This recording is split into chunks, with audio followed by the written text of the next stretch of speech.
আসসালামু আলাইকুম গাইস, সকলে কেমন আছেন? আলহামদুলিল্লাহ আমিও ভালো আছি। দেশ এবং দেশের বাইরে থেকে যারাই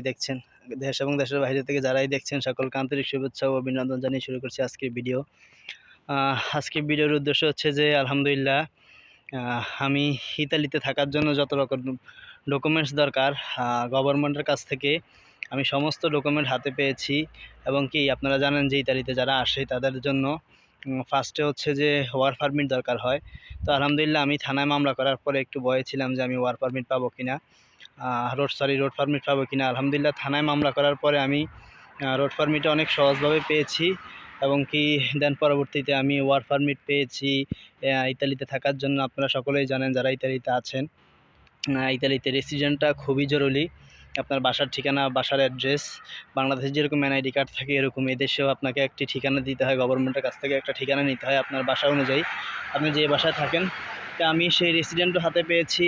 এবং কি এখানে যে হেলথ কার্ড, এখানে যে ইতালিতে থাকতে হলে আপনারা জানেন যে ইতালি না, সারা ইউরোপ থাকতে হলে আপনাকে হেলথ কার্ড নিতে হবে। আপনি যখন চিকিৎসা করবেন তখন কিন্তু আপনি হেলথ কার্ড ছাড়া আপনি চিকিৎসা নিতে পারবেন না এখানে। তা আমি সেই কার্ডও পেয়েছি আলহামদুলিল্লাহ। যত রকম এখানে অ্যাকাউন্ট নাম্বার, ইতালিতে ব্যাংক অ্যাকাউন্ট, সেটাও আমি পেয়েছি। অর্থাৎ ইতালি আসার পরে আমার যত রকম ডকুমেন্টস দরকার ইতালি থাকার জন্য আমি সমস্ত রকম ডকুমেন্টস আলহামদুলিল্লাহ হাতে পেয়েছি। তো এত তাড়াতাড়ি পাবো আমি কখনো ভাবিনি। তো এই ভিডিও করার উদ্দেশ্য হচ্ছে যে আমি ইউরোপ আসার আগে আপনারা যারা আমাকে হতাশায় ভুগিয়েছেন কিংবা আমাকে যারা ভয়ভীতি দেখিয়েছেন যে ইতালি আগের মতো নেই কিংবা ইতালিতে ডকুমেন্ট হয় না, মানুষ যখন আসে তখন মানুষ অনেক সমস্যার ভিতরে পড়তে হয়। আলহামদুলিল্লাহ আমি আমার নিজের অভিজ্ঞতা থেকে বলছি, আমি যত রকম ডকুমেন্টস ইতালিতে থাকার জন্য, ইউরোপে থাকার জন্য দরকার, আমি সমস্ত রকমের ডকুমেন্টস আমি খুব দ্রুত হাতে পেয়েছি।